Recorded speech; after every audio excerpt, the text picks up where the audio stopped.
اسلام نے ہم کو یہ بتایا ہے کہ ایک انسان جب اس دنیا سے ٹرانسفر ہوتا ہے دوسری دنیا میں، جب وہ انتقال کرتا ہے یہاں سے آخرت میں، تو اس کے اوپر کیا گزرتی۔ سب سے پہلا مرحلہ جو موت کا مرحلہ کہلاتا وہ یہ ہے کہ ملک الموت انسان کے دروازے پہ آتا ہے، اور ملک الموت کے آنے کا مقصد کیا ہے؟ روح کو نکالنا۔ پہلی بات تو یہاں پہ اسلام نے ہم کو یہ یاد دلائی ہے کہ ایک اصول یاد رکھو کہ موت سے کوئی اپنے آپ کو نہیں بچا سکتا۔ وَيُدْرِكُكُمُ الْمَوْتُ وَلَوْ كُنْتُمْ فِي بُرُوجٍ مُشَيَّدَةٍ، اے انسانوں، چاہے تم انتہائی مضبوط قلعے بنا کر، انتہائی مضبوط کیسل بنا کر، انتہائی مضبوط پناہ گاہ بنا کے اس میں جا کے چھپ جاؤ، موت کا فرشتہ وہاں بھی آ جائے گا، اور اس طرح آئے گا کہ فَإِذَا جَاءَ أَجَلُهُمْ لَا يَسْتَأْخِرُونَ سَاعَةً وَلَا يَسْتَقْدِمُونَ۔ جب موت کا فرشتہ تمہارے دروازے پہ نوک کرے گا تو نہ ایک سیکنڈ پہلے آئے گا نہ ایک سیکنڈ تاخیر ہو سکتی ہے۔ جو ایگزیکٹ ٹائم پروردگار نے مقرر کیا ہے اس پر موت کا فرشتہ تمہارے پاس آ کے رہے گا۔ تم جتنا بھاگنا چاہو، تم جتنا بچنا چاہو کہ میں موت سے اپنے آپ کو بچا لوں، در حقیقت اتنا ہی تم موت کے قریب ہوتے چلے جاتے ہو۔ حضرت سلیمان نبی کا نام کون نہیں جانتا ہے؟ ہمارے بچے بھی کنگ سولومن کے نام سے، جو انگریزی لٹریچر میں کہانیاں آئی ہیں ان کی وجہ سے حضرت سلیمان کے نام سے واقف ہیں، اور بہرحال اردو، فارسی، عربی پڑھنے والا تو جانتا ہے اللہ کے وہ نبی جنہیں پروردگار عالم نے ساری دنیا کی حکومت اس طریقے سے دی تھی کہ انسانوں کے علاوہ جنوں پر بھی حکومت ہے، ہواؤں پر بھی حکومت ہے، پرندوں پر بھی حکومت ہے۔ روزانہ حضرت سلیمان کا دربار لگتا ہے، تمام مخلوقات ایک ایک کر کے سلام کرنے کو آتے ہیں۔ حضرت سلیمان اپنے دربار میں بیٹھے ہوئے ہیں، کیا دیکھتے ہیں کہ میرا ایک صحابی بڑی پریشانی کے عالم میں میرے پاس آ رہا ہے۔ یہ صحابی صبح کے وقت سلیمان کو سلام کر کے جا چکا، مگر 2 گھنٹے 3 گھنٹے 4 گھنٹے کے بعد دوبارہ آیا اور بہت پریشان نظر آ رہا ہے۔ سلیمان نبی پوچھتے ہیں کیا بات ہے، اتنے پریشان کیوں ہو؟ کہا کہ یا نبی اللہ،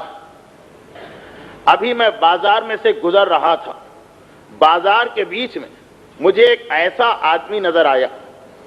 جس نے اس عجیب طریقے سے گھور کر مجھے دیکھا،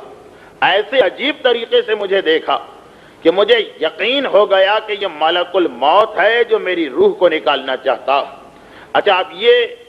حضرت سلیمان کا صحابی، بہرحال تھوڑی بہت پاورز تو اس کو بھی ہیں، اتنا تو یہ بھی پہچان سکتا، یا نبی اللہ، مجھے یقین ہو گیا کہ یہ ملک الموت ہے جو بازار میں مجھے ملا تھا، اور اس نے اس طرح سے مجھے دیکھا کہ مجھے یہ بھی یقین ہو گیا کہ وہ میری روح کی ڈیمانڈ کرے گا، میری روح کو نکالنا چاہتا۔ یا نبی اللہ، آپ میری ایک مدد کر دیجئے، وہ یہ کہ میرا ارادہ یہ ہے کہ یہاں سے بھاگ کر چلا جاؤں اور ایک ایسے جزیرے میں چلا جاؤں جو یہاں سے ہنڈریڈز آف مائل دور ہے، سینکڑوں میل دور ہے، ایسا جزیرہ جہاں پر آج تک کوئی جاندار نہیں پہنچا، انسان تو انسان، کوئی جانور بھی وہاں نہیں گیا ہے۔ حضرت سلیمان کا زمانہ دنیا کی ہسٹری کا بالکل پہلا زمانہ تھا،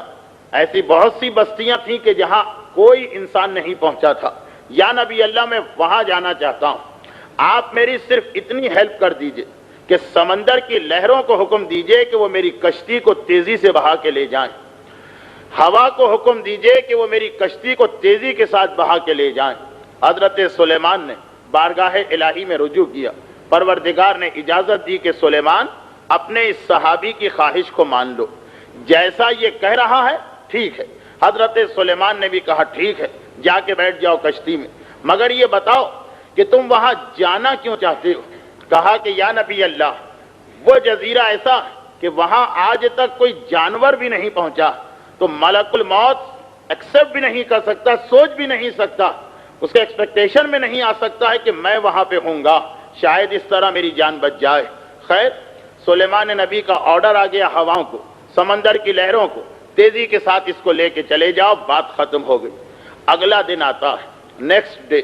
صبح کو دربار لگا، انسان، پرندے، جن، فرشتے سب ٹرن بائی ٹرن سلیمان کو سلام کرنے آنے لگے۔ اتنے میں حضرت سلیمان نے دیکھا کہ ملک الموت بھی میرے پاس آیا، سلام کیا۔ بہرحال ملک الموت کتنا ہی بڑا فرشتہ کیوں نہ ہو، نبی اور امام کے مقابلے میں کچھ نہیں ہے۔ سلام کیا، حضرت سلیمان نے دیکھا یاد آ گیا، کہا اے ملک الموت ایک بات تو بتاؤ کہ کیا کل بازار میں تمہاری ملاقات میرے کسی صحابی سے ہوئی تھی؟ ملک الموت نے کہا کہ ہاں یا نبی اللہ، کل میں ایک کام سے اس بازار میں سے گزر رہا تھا کہ آپ کا ایک صحابی مجھے ملا۔ حضرت سلیمان نے کہا اتنا اور بتا دو کہ کیا تم نے اس کو بہت ہی عجیب طریقے سے دیکھا؟ کہا کہ ہاں یا نبی اللہ، مجھے حیرت ہو رہی تھی اس کو دیکھ کر، اور حیرت اس لیے ہو رہی تھی کہ میرے پاس کل صبح جو خدا نے مجھے آرڈرز دیے تھے ان میں ایک حکم یہ لکھا ہوا تھا کہ کل شام کو اس انسان کی روح کو ایک ایسے جزیرے میں جا کے قبض کرنا ہے جہاں آج تک کوئی انسان نہیں پہنچا۔ تو میں حیران تھا کہ یہ آدمی مثلا دن کو 10 بجے اس شہر میں آرام سے گھوم پھر رہا ہے، اس پر کون سی ایسی مصیبت آئے گی کہ یہ شام کو بھاگ کے وہاں پہنچ جائے گا؟ اور میں حیران تھا کہ یا نبی اللہ، یہ صبح تو یہاں ہے، شام تک اس جزیرے میں پہنچ ہی نہیں سکتا، وہ آئی لینڈ ہنڈریڈز آف مائلز دور ہے، کیسے وہاں تک پہنچے گا؟ تو میں نے اس کو بہت حیران ہو کر دیکھا کہ یہ آدمی یہاں ہے، وہاں کیسے پہنچے گا؟ مگر یا نبی اللہ، آپ اندازہ نہیں کر سکتے کہ میں کتنا حیران ہوا کہ جب میں شام کو اسی جزیرے پہ پہنچا تو میں نے دیکھا کہ وہ آدمی وہاں پہ موجود ہے، میں نے اس کی روح کو قبض کر لیا۔ حضرت سلیمان نے مسکرا کے کہا اے ملک الموت، کتنا ٹھیک کہا ہے کسی نے کہ جتنا کوئی آدمی تجھ سے دور بھاگتا ہے اتنا ہی وہ تیرے قریب ہوتا چلا جاتا ہے۔ خود وہ آدمی